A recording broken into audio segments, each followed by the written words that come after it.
Deuxième étape du Tour du Faso 2016. L'arrivée ici à Waïguia a consacré Salomon Zemensef de l'Érythrée. Il a parcouru la distance en 3 heures 7 minutes 21 secondes pour une vitesse moyenne de 41 633. L'Érythrée qui s'était signalé déjà. On l'avait dit, l'Érythrée allait être une équipe redoutable dans ce Tour du Faso. Et ce matin, elle l'a bien démontré avec cette première étape qu'elle vient de remporter. Dans tous les cas, le maillot jaune, lui, reste toujours sur les épaules de Mathias Sorgo pour cette deuxième journée du Tour du Faso 2016. Bienvenue, mesdames et messieurs, sur les antennes de la radiodiffusion télévision du Burkina. Voici le compte rendu d'étape que nous vous proposons. On savait la deuxième étape Boussé-Waïguia difficile, mais on était loin d'imaginer les incidents qui allaient émailler cette étape. La mise en jambe de la première étape faisait place à la mise en route de la course entre Boussé et Waïguia. À l'arrivée dans la capitale du Yatenga, c'est l'Érythréen Zemefes Salomon qui franchit en premier la ligne d'arrivée. Une victoire qui montre bien les intentions de cette puissance de la petite reine sur la grande boucle. Une étape stressante avec comme vedette Madame Isabelle Fernandez, la commissaire de l'Union cycliste internationale. Déjà dans les premiers hectomètres de la course, la Portugaise fait arrêter la course. Après des recadrages, le peloton peut reprendre sa marche vers Waïguia. La ville de Arbolé au kilomètre 25 offre le premier sprint intermédiaire de la journée. Et c'est Vincent Grazic de l'équipe française de la défense qui franchit le premier la ligne. Il est suivi de Sahadi Nassim de l'Algérie et de Abraham Méron. Le peloton va être secoué.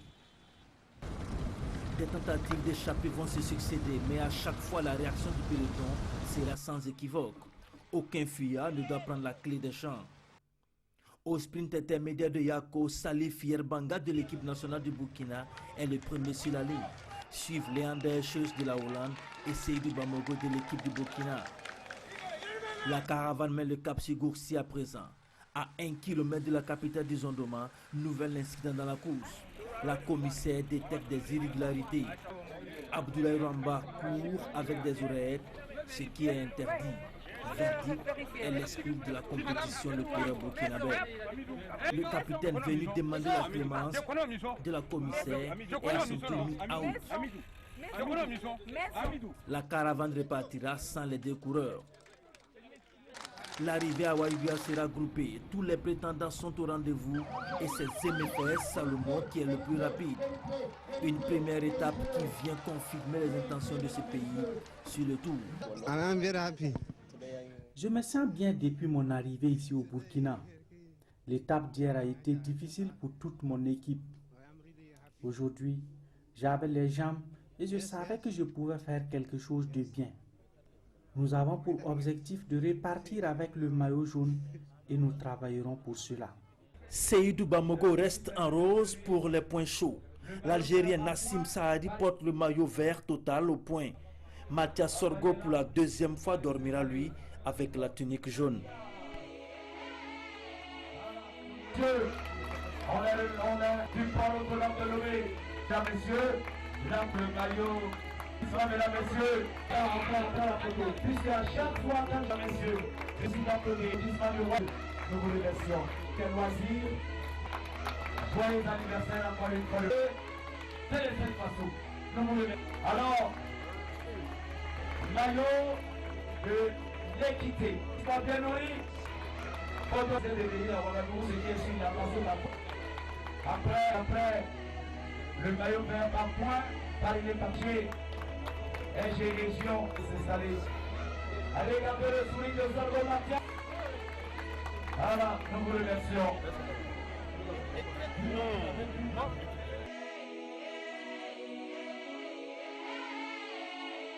L'étape Boussé-Waïguia va rester dans les mémoires des coureurs burkinabés.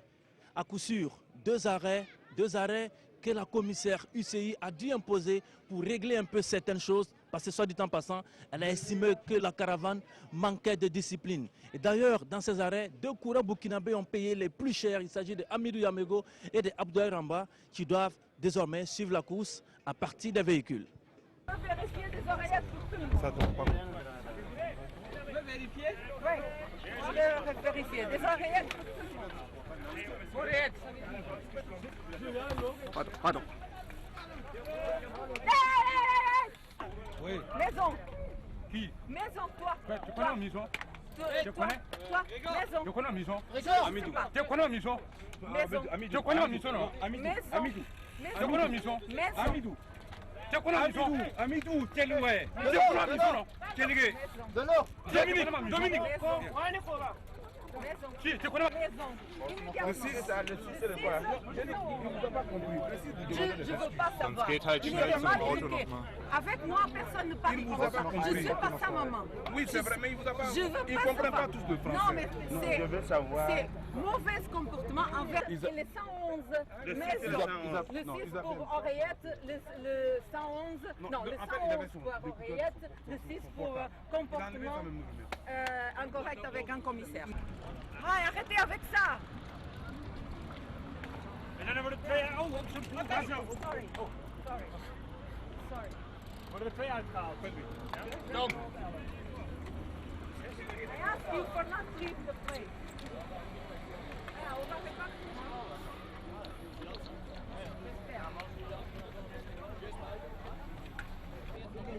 On ne repart pas que tu ne sors.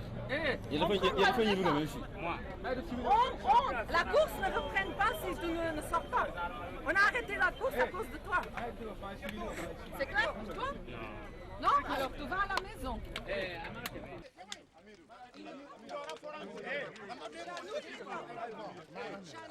Le 111 le même. Le 111 le même. C'est moi le président. Je les arrête. Voilà, c'est fini. Allez-y. Il est venu pour les dire de ne pas monter. En fait, c'est ça. Monsieur, vous calmez ou je me Tout d'abord, je l'ai dit de ne pas monter. vous calmez ou je vous mets en course aussi. Tu es venu pour saboter la course. On est pour toi. Toi-même, tu es venu pour saboter la course. Non, monsieur. Renseignez.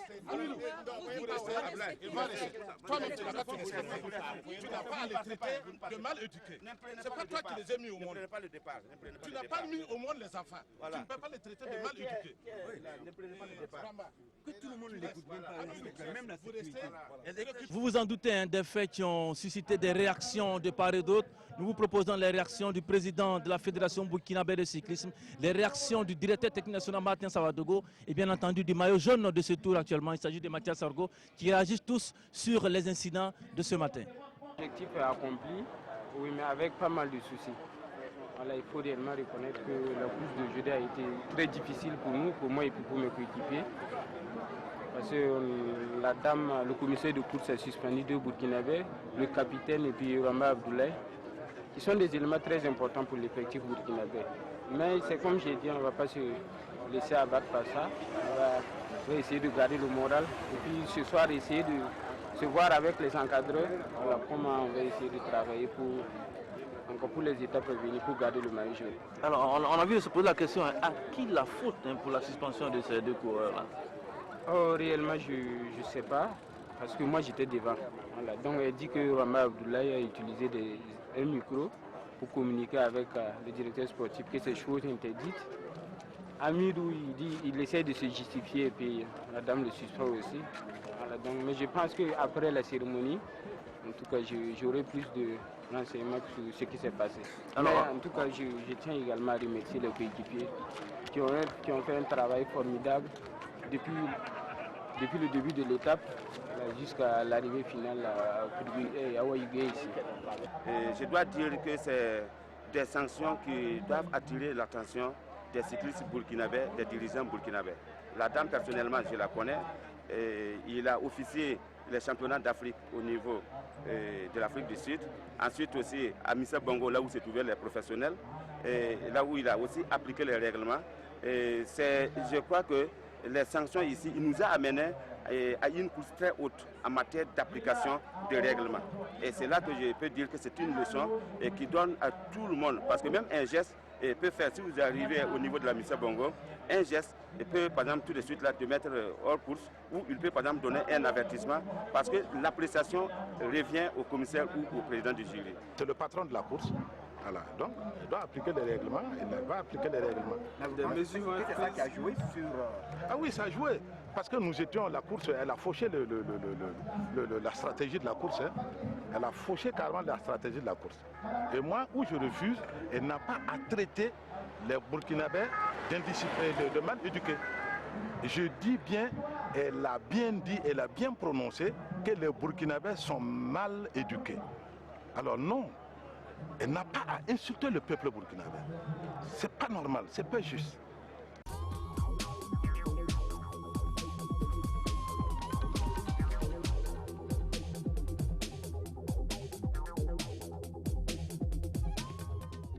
Deuxième jour du Tour du Faso 2016, au départ ici à Boussé. Mesdames et messieurs, bonjour et bienvenue dans ce talk Lassina Sawadogo pour ce Tour du Faso, 29e du genre. On vous l'a dit hier, hier il y avait cette étape entre Ouagadougou et Koupela remportée par ce monsieur Mathias Sorgo. 24 heures après, comment il se sent dans cette tunique jaune? Mathias Sorgo, bonjour.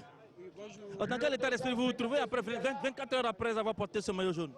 Réellement, nous sentons un peu la pression, voilà, parce que nous savons que c'est le maillot de leader. Et aujourd'hui, toutes les équipes vont nous attaquer pour aller à la recherche de ce maillot. Mais nous sommes préparés aussi psychologiquement. Voilà, pour cela, je pense que physiquement, ça va.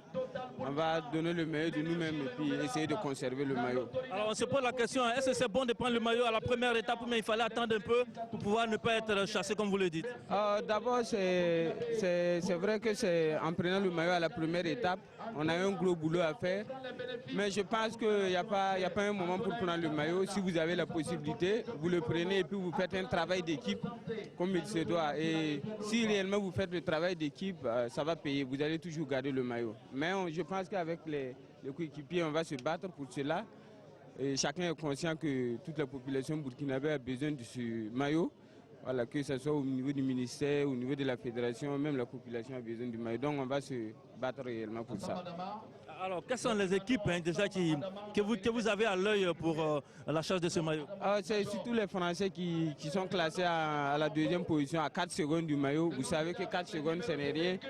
Voilà, il y a également l'Érythrée aussi qui n'est pas mal. Il y a l'Algérie qui est au moins classée aussi en 4e position à une vingtaine de secondes du maillot. On va aller du côté de l'Algérie retrouver cette équipe-là aussi qui fait office de favorite dans ce Tour du Faso 2016. On est avec nous, ce monsieur habitué du Tour du Faso. Alors, après la première étape qui s'est courue hier où le Burkina a pris le maillot jaune, dans quel état d'esprit se trouve l'équipe algérienne pour entamer cette deuxième étape aujourd'hui? L'équipe algérienne est sereine, elle a récupéré ses valises qui ne sont pas arrivées, c'est pour ça qu'on était un peu désorganisé hier. Mais aujourd'hui on est serein, donc on va prendre le tour au jour le jour. Et il reste beaucoup d'étapes, il faut se concentrer et se réserver pour les prochaines étapes.